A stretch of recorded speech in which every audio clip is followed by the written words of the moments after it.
Dans les hauteurs d'une tour du centre-ville, les 5 étages de la firme d'avocats Davies sont presque déserts. Seulement une trentaine d'employés sont présents sur les 240. Les autres sont tous en télétravail depuis le début de la pandémie. On avait encore l'impression que si les gens n'étaient pas au bureau, ils n'étaient pas aussi productifs. Je pense que ça a un peu déstigmatisé puis brisé cette impression-là. L'entreprise est donc en pleine réflexion. Combien aura-t-elle besoin d'espace dans le futur? Avec 75 000 pieds carrés de bureaux dans un marché où chaque pied carré se loue annuellement entre 50 et 60 $, la question vaut quelques millions. Moi, je peux imaginer qu'on peut rester avec le même nombre de pieds carrés, mais aussi réduire. Les bureaux dans la taille existante vont être appelés à réduire, mais on va peut-être avoir besoin de plus d'espace de collaboration.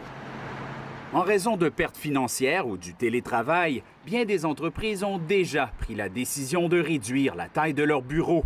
De la fin mars à aujourd'hui, le taux de disponibilité des locaux au centre-ville est passé de 8,8 % à 10,6 %. On est au même niveau qu'on était au mois de mars 2019, donc il n'y a rien d'alarmant pour l'instant.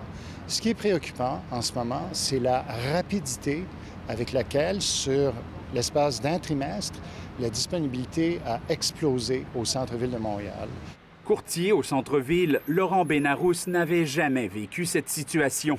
Depuis le 1er juillet, l'équivalent de 12 terrains et demi de football de bureaux se sont libérés, soit un édifice complet de 33 étages. Ses clients se posent les mêmes questions. Combien j'ai de pieds carrés en trop? Quand est-ce que je m'en débarrasse? Est-ce que je m'en débarrasse tout de suite ou est-ce que j'attends la fin de mon bail en ce moment? Sur la rue Saint-Jacques, 3 nouveaux gratte-ciels sont en construction, dont le nouveau siège social de la Banque nationale.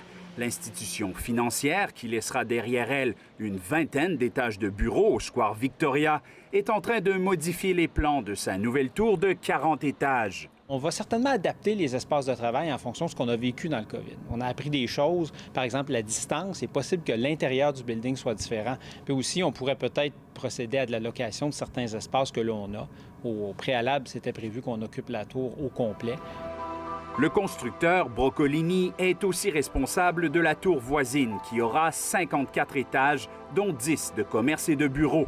Là aussi, il adapte le projet. On a l'avantage de justement être là pour permettre une flexibilité au niveau des design. On a des ascenseurs où on est capable d'utiliser le téléphone pour ne pas avoir à appuyer sur un bouton, commander quel étage tu veux aller. Et donc, on a adopté la technologie. On a modifié les systèmes de ventilation. Ce qu'on entend du côté de nos clients, c'est qu'on va échanger de la quantité de pieds carrés pour de la qualité de pieds carrés.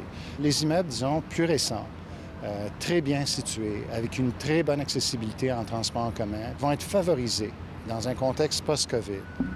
Et attention pour les autres, car près du tiers des membres de la Chambre de commerce de Montréal disent envisager de réduire leurs espaces, ce qui pourrait libérer, selon Laurent Benarous, l'équivalent de 75 % de la place Ville-Marie chaque année à Montréal d'ici 2023.